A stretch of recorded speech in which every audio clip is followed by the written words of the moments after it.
छत्तीस गुण समर्गे पंच विहाचारण करण संदर्शे शिष्यानव्य कुशले गम्हाय सदा वंदे गुरु भक्ति संयमेणीय तरन्ति संसार सायरं घोरं क्षीणत्रियर्थकामं जरणं वर्णं न पावन्ति हे नेत्रमन्त्रो मुनिर्ता ध्यानाग्नियो त्राकुलं सत्कर्माभिरपोस्तपो दन्दना साधु क्रिया साधुवा शील प्रावरण गुण प्रहरण चंद्रार्कते ज्योतिका मोक्ष द्वार कपाट पाटनमता पीडन्तु मां साधव गृहापान्तो नो नित्यं ज्ञान दर्शनायिका चारित्राणो गंभीरा मोक्ष मार्गोपदेशिका इच्छामि वन्ते आयुर्मध्य तदसालोच्यं शमनां सम्मतं सम्मति चित्तां पंचविहाचारम् आयर्यामि आयारादेश गुणानवदेशीयाणं वज्जायाणं तेरयण पालनयाणं तवसाणं से अनित्यकालम् अजय में पूजे में वंदामि नमस्यामि दुःखको कमको वैला सुखैगणं समाहि मरणं जनगुण संपत्तियो मध्यम श्री आदि सागर आचार्य ब्रह्मचार्य विभूषितं विषजमातृकं ज्योतिर्विदिन्या एकं कमिं निमित्तेकं बुधे पूज्यं सर्वसंगविदूरितं प्रभावशालिनं धीरं वन्दे त्रयगुणवर्तितं वंदे श्री महावीर कीर्ति सुगरम विद्यार्थि पारप्रदम काले द्यापि तपो निविद गुणगणे पूर्ण पवित्रं स्वयं नग्नत्वा द्वाविंशति परिसरे भग्नो नियो योगिराट पायान् मानिको बोध कष्ट कोइराट संसार पातो निधि कल्पांत काल वचना विषया गुरुणा लोकोत्तरा किरगुण तवनं प्रशंसा स्वामिन् नमोऽस्तु शिरसा मनसा वचोभि दद्यांशमल विमल सागर सूर्यवर्या स्वाध्याय ध्यान तप त्याग महानुमूर्ति सिद्धांत सार कुशलोचन देव भक्त्या महावीर कीर्ति गुरुवरे सुपर्ट शिष्या नित्यं नमामि श्री सन्मति सागराय तोभ्यं नमो रवि समातव तेजकाय तोभ्यं नमो समुज्ज्वलविभवाय तोभ्यं नमो दुरितजालविनाशनाय तोभ्यं नमो गुरुविरागशिवकृताय तोभ्यं नमो परमरूपदिगम्बराय तोभ्यं नमो सुजनशासनवर्धनाय तोभ्यं नमो गुरुविमर्शयतीश्वराय तोभ्यं नमो गुरुविमर्शयतीश्वराय तोभ्यं नमो गुरुविमर्शयतीश्वराय। हे स्वामी अधिष्ठान जिति मधुरसुगुणित्यानंता वच्चा करुणाकरतात्मोनि आहारे विहारे निहारे च रागेन दोषे मोहि मय लज्जा प्रमादेन जागरण सपने च ज्ञाता ज्ञात भावना चिकर्म विचार इत्यादि दोषा लग्नातां च मिता प्राशितानि कृतं क्रियातं नमः।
संध्या वेला का समय है।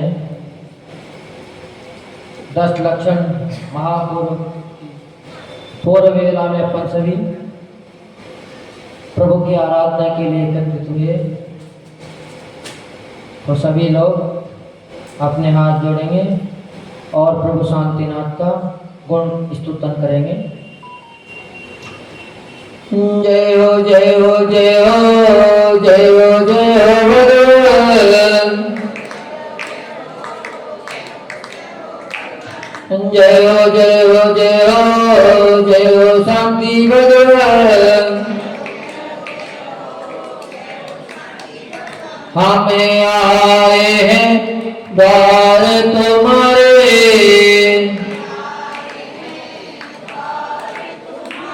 दे दो प्रभु जी हमें को सहारे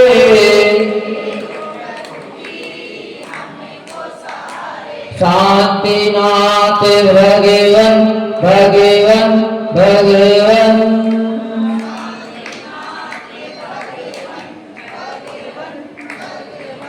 जय हो जय हो जय हो जय हो जय हो भगवान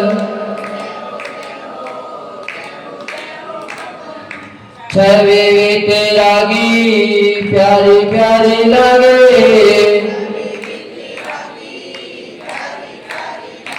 दरस जो पाया धन्यवाद जगे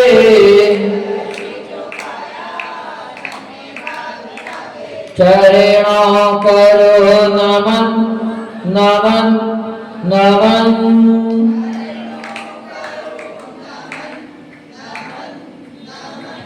जय हो जय हो जय हो जय हो जय हो भगवान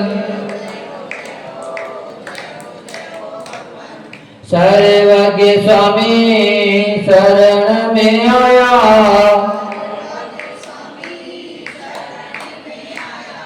कहीं न मिला जो सुख पाया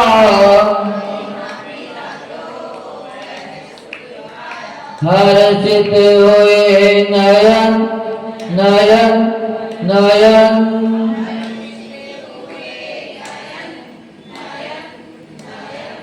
जय हो जय हो जय हो जय हो जय हो भगवान हित उपदेशी आप कहते हम गुण गाने भक्ति बन जाते छोड़ो न अब चरण चरण चरण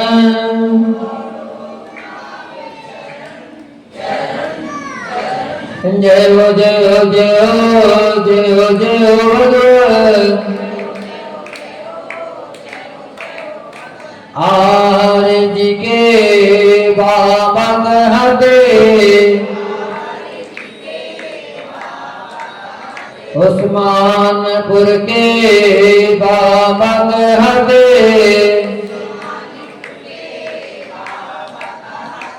यक्ष यक्षिणी भी सिर को नहते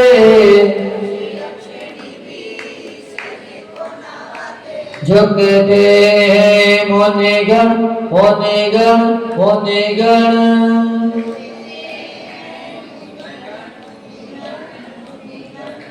जय हो जय हो जय हो जय हो जय हो भगवान। दुखियाओं कोई द्वार पे आए हंसता हुआ ही द्वार से जाए श्रद्धा हो पावन पावन पावन।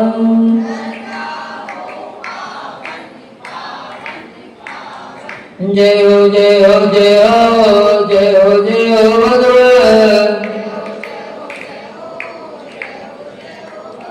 जय हो जय हो जय हो जय हो शांति भगवान। जय हो देवादेव भगवान श्री शांतिनाथ भगवान की जय। परम पूज्य राजो की श्रवणाचार्य गुरुदेव विमल सागर जी महामुनि राज की जय।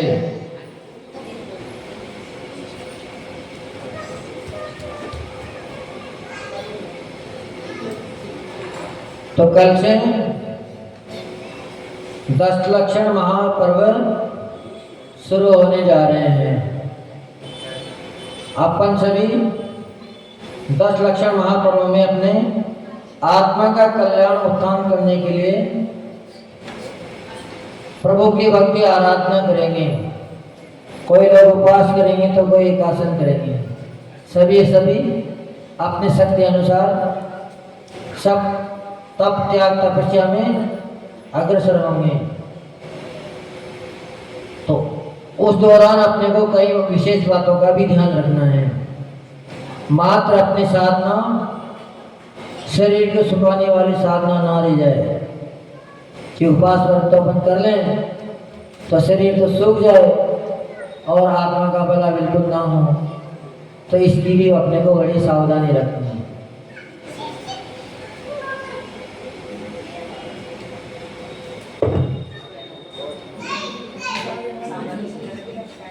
भगवान शांतिनाथ सोच रहे हैं कि यहाँ तो सब सावधानी पहले से। वचन की दशा है वाणी के तर्कश से निकला हुआ तीर। जैसे तर्कश में से कोई तीर निकालता है और धनुष बाण पे रख के छोड़ देता है। अब जब बाण छूट जाता है तो फिर उसके ऊपर किसी का वश नहीं चलता है। जब तक तर्कश में है अहित भी कर देता है। तो विशेष तौर से अपने को जिस प्रकार एक शिकारी अपने निशाने का पूरा ध्यान रखते हैं वैसे ही अपने को भी अपनी वाणी के ऊपर विशेष ध्यान रखना है कि वो तर्कश के से निकला हुआ तीर तो मात्र एक प्राणी के एक जीव के प्राणों का हरण करेगा, लेकिन वाणी से अगर कोई तीर निकल गया तो तर्कश का तीर का घाव तो फिर भी एक बार मिट सकता है, दवा से मिट सकता है, लेकिन वाणी का घाव कभी भी नहीं मिटता। जन्मों जन्मों तक हो जाता है क्योंकि एक वाणी में ही पूरी महाभारत खड़ी कर दी। महाभारत में कोई विशेष कारण नहीं था। यहाँ तक कि बंटवारे का भी कोई कारण महाभारत में नहीं था। ये सब बातें बाद में आई है। और सबसे पहला अगर कोई कारण था तो वह वाणी का ही था। इसलिए अपन सब बड़े मनोयोग से तन की भी सजगता रहे, मन की भी रहे और कुछ धन का भी प्रयोग करें। तीनों ही चीज़ जरूरी है, क्योंकि बिना धन के भी प्रोग्राम हो नहीं सकते। और तन भी अगर अपना साथ ना दे तो भी अपन प्रभु की आराधना नहीं कर सकते। और इस दोनों साथ देते, लेकिन अगर अपन वाणी का संयम ना रखें, वाणी के ऊपर अगर लगाम ना लगाएं, तो सब कुछ होते हुए भी अपन सेवा पूजन भी कर लेंगे, विधान भी कर लेंगे, लेकिन फिर भी मन में वो प्रसन्नता नहीं आएगी, मन में कलुषता आ जाएगी। मिलना चाहिए था अपने को पुण्य, और मिल के आ जाएगा पाप। कर्म काटने आए थे और कर्म का बंद करके अपन घर पे और चले जाएंगे। तो इसीलिए अपने को वाणी के ऊपर विशेष ध्यान देना है। अस्त्र शस्त्र आदि को गाओ तो कह रहे हैं कि समय पर मिट जाते हैं, अतः हितैषी जनों को वाणी पर विशेष ध्यान देना है कि वाणी का गाव कभी भी नहीं मिटता है। इसलिए अपन जब भी किसी से वार्तालाप करें तो बड़े मीठे वचनों में करें, सम्मान के साथ करें। छोटे हैं तो बड़े प्यार से करें, बड़े हैं तो सम्मान पूर्वक सूचित बोलें, पर किसी की क्रिया को देखकर उलाहना ना दे। एक बिन मांगे किसी को सलाह ना दे। जहाँ समय जगह मिल जाए वहाँ बैठ के बड़े प्रसन्न मन से अपनी आराधना करें।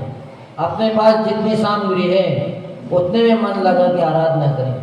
किसी की सामग्री के ऊपर भी अपन ध्यान न दें, नहीं किसी की क्रिया के ऊपर अपन ध्यान दें, क्योंकि सबकी चेष्टाएं अपनी अपनी हैं, अलग अलग हैं। जब तक अपन केवल अपना हित सोचते रहेंगे तो निश्चित ही अपना कल्याण हो जाएगा। और अपन अगर दूसरों को सलाह देने लग जाएंगे, दूसरों को शिक्षा देने लग जाएंगे, तो दूसरा तो सुधरेगा नहीं सुधरेगा कोई जरूर नहीं है। क्योंकि सलाह उसको देना चाहिए जो मांगे, बिन मांगे सलाह किसी को भी नहीं देना चाहिए। जो बिन मांगे सलाह देते हैं वो मूर्ख हैं इस संसार, मूर्खों की गिनती में आते हैं वो। तो ऐसा ना हो कि अपन मूर्खों की गिनती में आ जाएं, क्योंकि अपन सब विद्वान हैं। विद्वान होते हैं वही नहीं, कभी भी अपने आप को मूर्ख नहीं समझना चाहिए। पूज्य गुरुदेव ये कहते हैं कि जब भी सभा में जाओ तो अपने आप को विद्वान समझ के जाओ, क्योंकि विद्वान ही तत्वों की चर्चा करते हैं। मूर्ख तो मात्र ऐसी मजाक करेंगे, लड़ेंगे, झगड़ेंगे। अज्ञानी कभी भी तत्वों की चिंतन नहीं कर सकता। तो अपने आप को श्रेष्ठ समझें, हीनता कभी भी न लाएं, क्योंकि भगवान के दरबार में जब भी आते हैं, भगवान के पाद बोल में जो भी जाता है, गुरु के पाद बोल में जो भी आता है, वो सब यही सोच के आता है कि हमें विद्वान बनना है। हम भी जब घर से आए थे तो सब लोग हमें हंसते थे, क्योंकि हमें ढंग से किताब पढ़नी नहीं आती थी। पर फिर भी हम यही कहते थे कि हम तुमसे अच्छे हैं, हम विद्वान बनने आए, विद्वान बन जाएंगे। तो बन भी गए। गुरु महाराज ने बहुत ऊंची पोस्टिंग हमारी कर दी। तो सबको विद्वान बनना है, किसी को भी ये नहीं सोचना है कि हम विद्वान नहीं हैं, क्योंकि जो जैसी सोच रखता है उसको उतना ही मिलता है। तो मांगे तो बड़े दिल से मांगे, इतना मांगे ताकि एक बार में अपना सब काम हो जाए। बार बार हाथ फैलाने की जरूरत नहीं पड़ती, क्योंकि भगवान के इससे बढ़कर कोई दूसरा देने वाला इस संसार में नहीं है। पर मिलेगा कब? जब आप दोगे। बिना दिए भी कुछ नहीं मिलता है। हमेशा देना सीखें। जितना जितना आप देते जाओगे उतना डबल होता हुआ आपको मिलता रहेगा। इसलिए वाणी पर लगाम अवश्य लगावें, बहु प्रलाप से बचे, ज़्यादा वार्तालाप ना करें, व्यर्थ में किसी से झगड़े ना। बहुत प्रलाप से मूल्यवान वचन भी निरर्थक हो जाते हैं। जो ज़्यादा बोलने वाला व्यक्ति हो, वो कितनी भी अच्छी बात बताता हो, फिर भी उसी की बात का कोई मूल्य नहीं रहता। और जो कम बोलने वाला हो और उससे भी बढ़कर अगर कोई मौन साधना करता हो, तो वो बिल्कुल निरा मूर्ख भी हो, उसको एक अक्षर का भी ज्ञान ना हो, अपना नाम भी नहीं लिखना जानता हो, फिर भी उसकी गिनती विद्वानों में आती है। सब बड़े तपस्वी हैं, बहुत विद्वान हैं, क्योंकि मौन साधना हर कोई नहीं कर सकता। मौन रहना बहुत बड़ी कला है। लाखों रुपए दे दे किसी व्यक्ति को तब भी मौन नहीं रह सकता पूरे दिन। सबसे बड़े कठिन काम मौन रहना ही है, क्योंकि विद्वानों की सभा में अगर मूर्ख भी मौन लेके चला जाता है तो उसका भी सम्मान हो जाता है कि देखो कितना शांत बैठा है, कितना मनोयोग से सुन रहा है, जबकि वो समझ कुछ भी नहीं रहा, फिर भी उसका सम्मान होता है। इसलिए अपने को बहुत प्रलाप नहीं करना है ताकि अपने वचन कभी निरर्थक ना हो, क्योंकि ज़्यादा बोलने से एक तो राग द्वेष की वृद्धि हो जाती है तथा असत्य का पुट आते ही झगड़ा प्रारंभ हो जाता है, क्योंकि जितना ज़्यादा बोलता है उसको फिर अपने शब्दों पर का भी ध्यान नहीं रहता है कि अपन क्या बोल रहे हैं। तो इस 10 लक्षण के दिनों में सबसे बड़ी विशेषता का अपने को ये ध्यान रखना है कि अपनी एक एक शब्द नपे तुले निकलें, सम्मान सूचक सभी के लिए शब्द निकलें, और कदाचित किसी के द्वारा अपने लिए कभी कदाचित निकल भी जाए तो अपन उसको क्षमा कर दें। इतनी गहराई अपने दिल में हो, उसको कभी यह ना सोचे कि इसने अपने लिए कह दी, यह तो हमेशा ही हमारी बुराई करते ही रहते हैं।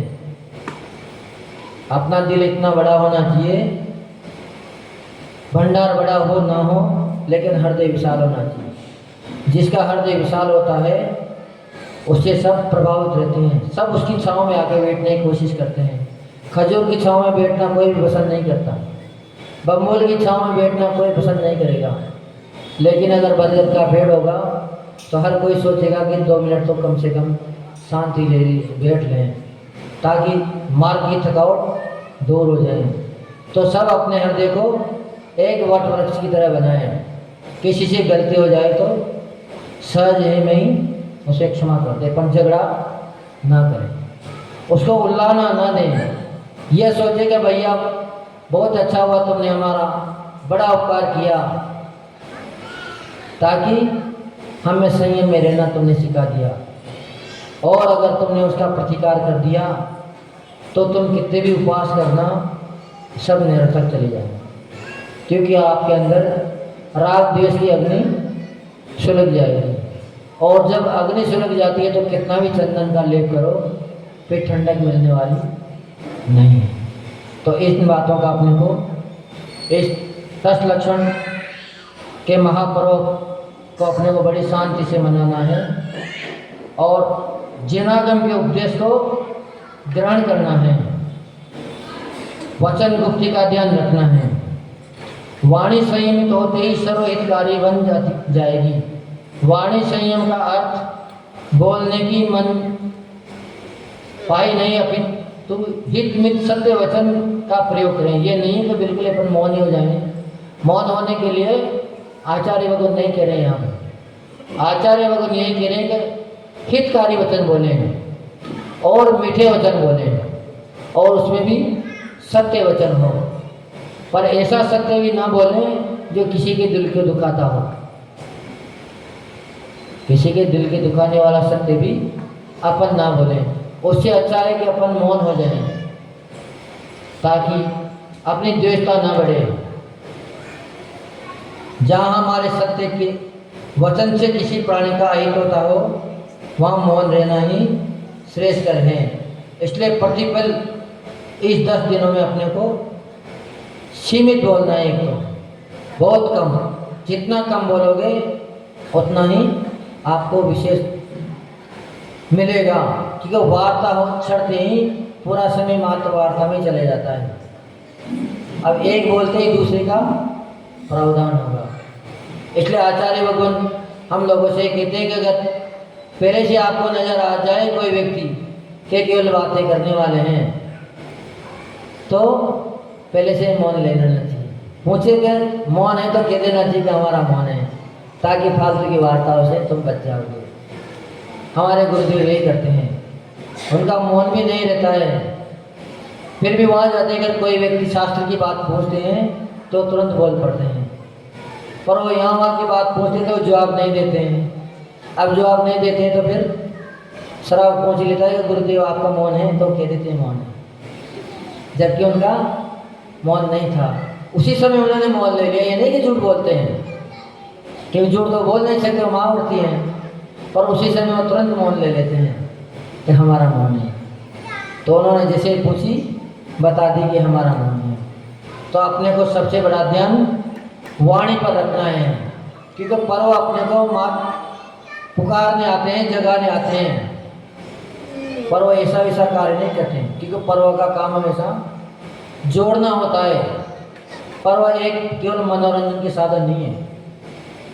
इस संसार में जितने भी दर्शन हैं, सबके जितने पर्व त्यौहार आते हैं वो मात्र मनोरंजन के लिए होते हैं। पर अपने त्यौहार जितने भी हैं सब आत्मा के उत्थान के लिए होते हैं। कर्मों की निर्जरा का साधन है पर्व। तो पर्व को कभी भी मनोरंजन के लिए अपन ना जोड़ें। गन्ने में भी अगर आपने देखा होगा तो एक गिठान रहती है, वो गिठान पर्व का सूचक है, उसको पोरा बोलते हैं। उसको अगर अलग करके खेत में अगर गन्ने को रोप दिया जाए तो गन्ने की फसल तैयार नहीं होती है। पर जब तक वो उसके साथ होगा तो पर्व से ही दूसरा गन्ना तैयार हो जाता है। तो पर्व अपने को अपने आत्मा से जोड़ने के लिए आए हैं। अभी तक अपन आत्मा से बाहर थे, अब पर्व प्रतिदिन धर्म के एक एक लक्षण से जोड़ेंगे, एक एक सीढ़ी अपने को ऊपर चढ़ना सिखाएंगे। और जब आप पूरी 10 सीढ़ियाँ चढ़ जाओगे तो निश्चित ही फिर मंजिल पे पहुंच जाओगे। फिर आप जमीन से बहुत ऊपर हो जाओगे और ऊपर उठने वाले व्यक्ति का निश्चित ही कल्याण हो जाता है। तो अपन सभी बात को समझें और पर्व की महत्व को जानें। ये पर्व अपने को बहुत कुछ समझाने आए हैं। अभी तक अपन ग्रस्त हैं, पर जैसे ही पर्व का अनुसरण करेंगे तो अपन ग्रस्त से श्रावक बन जाएंगे। कि ग्रस्त तो हर व्यक्ति है, ग्रस्त सभी, क्योंकि जो घर में रहते हैं सब ग्रस्त हैं, पर श्रावक बनने के लिए तो कुछ प्रक्रिया करनी पड़ती है। हो सकता है सबने जैन कुल में जन्म लिया है तो कोई भी कह देगा कई श्रावक नहीं कह सकते हैं, पर वाकई में श्रावक नहीं है। श्रावक तो वो होता है श्रद्धावान हो, विवेकवान हो और क्रियावान हो, वह श्रावक होता है। हर कोई श्रावक नहीं बन सकता। ग्रस्त हर कोई बन सकता है कि वह घर के कार्य तो सभी करते हैं, अपने बाल बच्चों को तो सभी पालते हैं, लेकिन धर्म की क्रिया विवेक की व्यक्ति होगा वही कर पाएगा। तो अपने को पर्व से जुड़ना है और पर्व से जुड़ के अपने जीवन को पर्व बना लेना है। कि जिसका जीवन पर्व बन जाएगा उसके जीवन में फिर कभी भी दुख संकट नहीं रहे। हमने अपना जीवन पर्व बना लिया तो हमारे जीवन में हर दिन त्यौहार रहता है, चाहे होली हो, चाहे दिवाली हो, चाहे ना भी हो। अगर हम बिना दिवाली भी किसी जगह पहुंच जाते हैं तो सोते ही त्यौहार सा माहौल हो जाता है, 10 लोग आके मंदिर में इकट्ठे हो जाते हैं। तो अपने आप को पर्व बनाएं, मात्र पर्व मनाए नहीं। अगर आप पर्व बनाने की कला आप में आ गई तो फिर जीवन में कभी भी दुख संकट आएगा नहीं, क्योंकि दुख संकट तो जीवन के साथ हैं। जब तक इस संसार में रहेंगे तब तक दुख संकट अपने साथ रहेंगे। जब संसार से रुक जाएंगे तो निश्चित ही अपने सब दुख संकट खत्म हो जाएंगे। इसलिए दुख संकटों से अपने को घबराना नहीं है, पर मात्र मनोरंजन की क्रिया में नहीं उलझना है। सब लोग पहले से ही सूचना दे रहे हैं तो महाराज जी शाम के दिन प्रतिदिन सांस्कृतिक प्रोग्राम है, लेकिन मात्र सांस्कृतिक प्रोग्राम में ना उलझे अपन तो मात्र पर्व की माता समझें और अपने आत्मा का कल्याण करें। क्योंकि ये 10 दिन पूरे 365 दिन को ऊर्जावान बना देंगे। 365 दिन में मात्र 10 दिन ही अपने को लिए विशेष होते हैं। कई ऐसे ऐसे लोग होंगे जो मात्र 365 दिन में 10 दिन ही मंदिर आएंगे। हाँ, पर पर्व के दिन तो आ जाएंगे कम से कम। क्यों कहते हैं कि अंत भला सब भला। तो कम से कम अंत तो भला कर लो। पर अपन ये भी ना सोचें कि अपन विद्वान है सब। ये बात कौन सोचता है? मूर्ख व्यक्ति सोचता है, क्योंकि अंत में भला हो ही जाए ये कोई जरूरी नहीं है। इसलिए अंत के भरोसे कभी भी बैठा नहीं रहना चाहिए। प्रतिदिन को त्योहार बनाओ, पर्व बनाओ, और फिर अपने आप को पर्व बना लो, तो आपको जीवन में फिर कभी भी दुख नहीं आएंगे।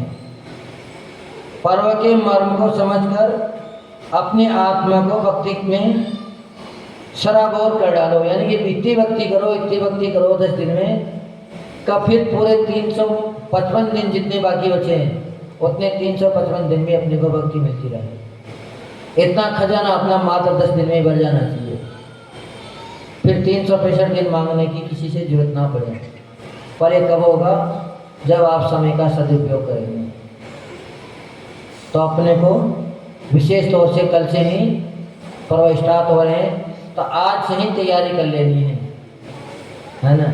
ऐसा ना हो कि कल के भरोसे रह जाए और अपन उसका आनंद नहीं ले पाए। तो अपना समय भी हो रहा है। हाँ, भजन, अब भजन तो कहा कि हमने जब से शांति मिल गए, हमें भगवान मिल गए, गुरुवर क्या मिल गए, हमें भगवान मिल गए। उजड़े हुए गुलशन को बागवान मिल गए, गुरुवर क्या मिल गए, हमें भगवान मिल गए। गुरुवर दिखा रहे हमें रास्ता मुकाम का, गुरुवर सिखा रहे हमें लक्ष्य मोक्ष धाम का। गुरुदेव की वाणी से मुक्ति गान मिल गए, गुरु क्या मिल गए, हमें भगवान मिल गए।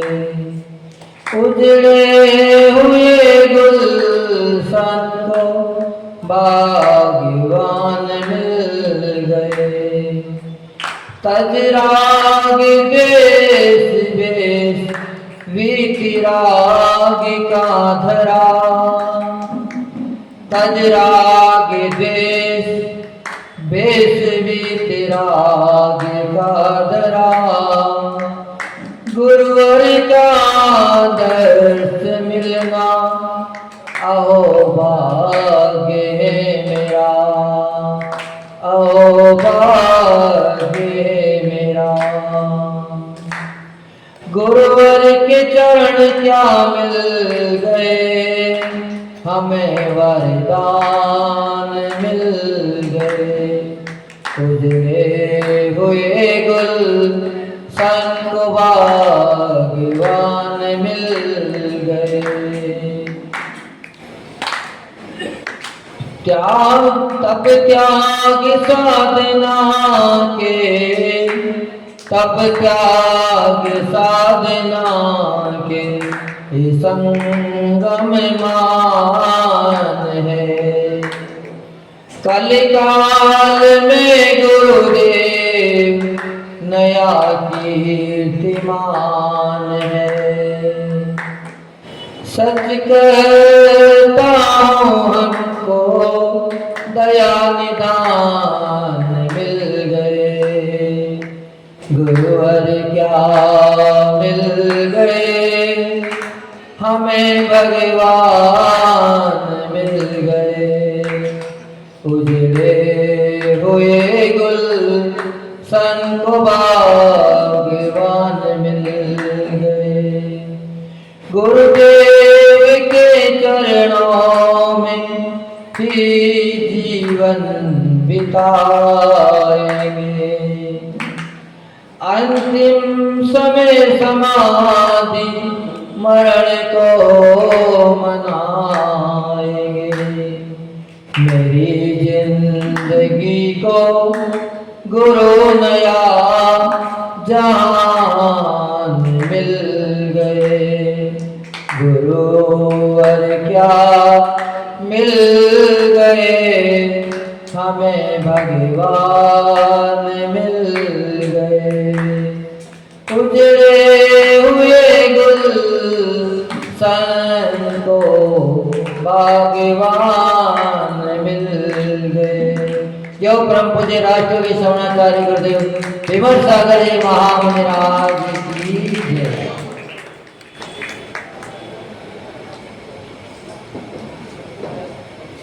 भगवान के हृदय पर जो चिन्ह है वो किसका प्रतीक? उसमें 4 पंक्तियां दी हुई है। अनंत सुख, अनंत बल, अनंत वीर्य और अनंत ज्ञान। ये चारों ही उसको दर्शाने वाले हैं। इसलिए भगवान के वत्स का चिन्ह, श्री वत्स का चिन्ह उसके हृदय पर रहता है। दे दो भैया, इनको दे दो। जिनको एक पहेली है उसके आधार पर ही उत्तर देना है आपको, है ना। जिनको देख मिठी मन की शंका, जिनने दिया अहिंसा का डंका। इसे बताओ। हाँ बताओ। हाँ, भगवान महावीर स्वामी। बहुत बढ़िया।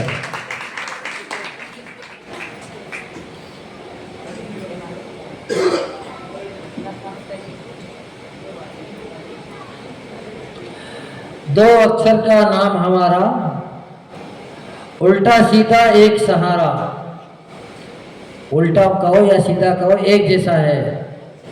बच्चों को कहने में आता और बच्चों की मम्मी को भाता। अब आपको सबको भाता होगा, तो ऐसा कौन सा नाम है बताओ? बताओ। पा पा, है ना। तो बच्चों के कहने में आता है और चलो बहुत बढ़िया।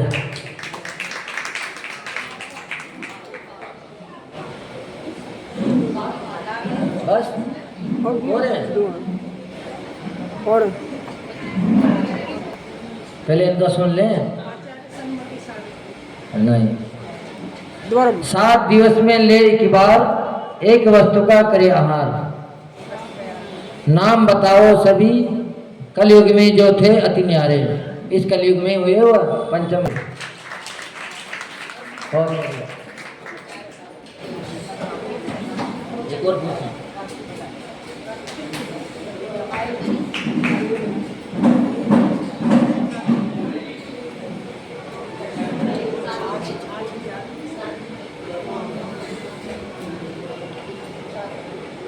सुनाया बावर्ची को देव बनाया। महापुरुष जग में उसको कहता, नाम बताओ उसको सहसा। कौन थे इसे?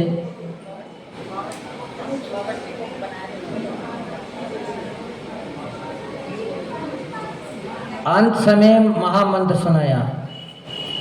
बावर्ची को देव बनाया।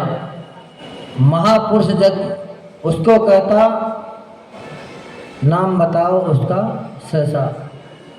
ऐसे कौन महापुरुष थे? अब चलो इनसे पूछ लिया तुमने। हाँ,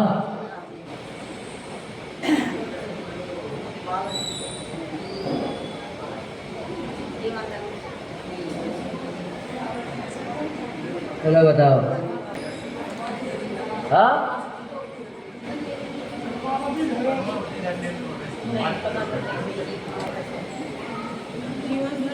जीवनधर कुमार की कुत्ते को नाम पुकार जीवनधर कुमार ने ही सुनाया था।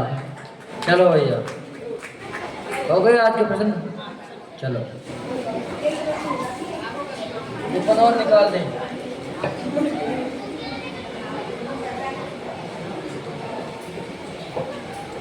हाँ तो ऊपर निकलेंगे बस। तुझे लोकालोक सोवाणी मस्तक धरो सदा दे तोड़ो हे जिनवाणी भारती तोई जबू दिन रे जो तेरी शरणा गए सो पावे सुख चैन देव भजो अरिहंत को गुरु सेवा निर्ग्रहण दया धर्म पालो सदा यही मोक्ष का पंथ।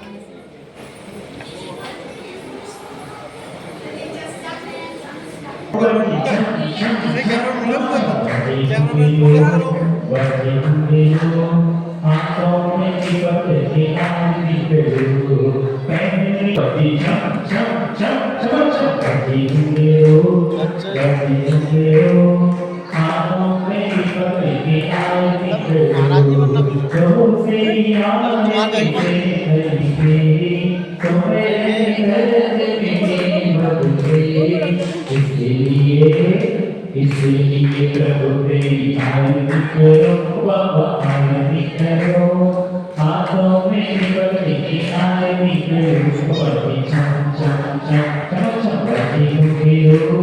बड़ी हो हाथों में निकलने की आरती करो पीछे आरती सोई मरिंदा जन्म मरने दुखे दो निकलेंदा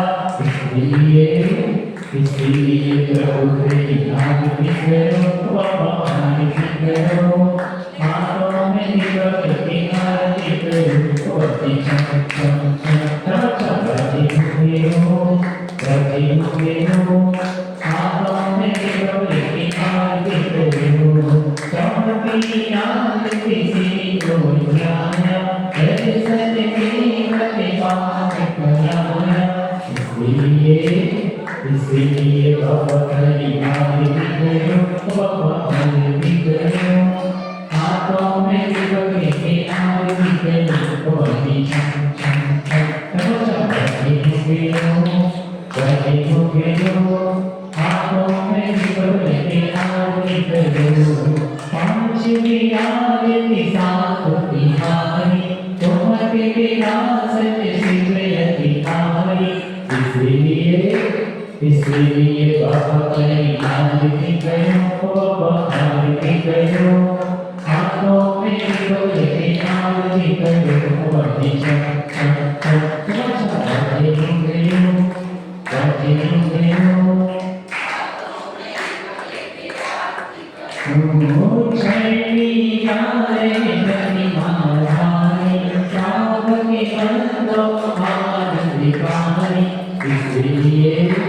इसलिए प्रभु तेरी आरती करो बाबा आरती करो हाथों में निकलने की आरती करो बड़ी चम चम चम बड़ी हो हाथों में निकलने की आरती करो सामने की आरती जिम्मेवारी ध्यान से सुर की मुक्ति सुखी कहानी इसलिए बाबा तेरी आरती करो बाबा आरती करो हाथों में निकलने की आरती करो बड़ी चम चम चम बड़ी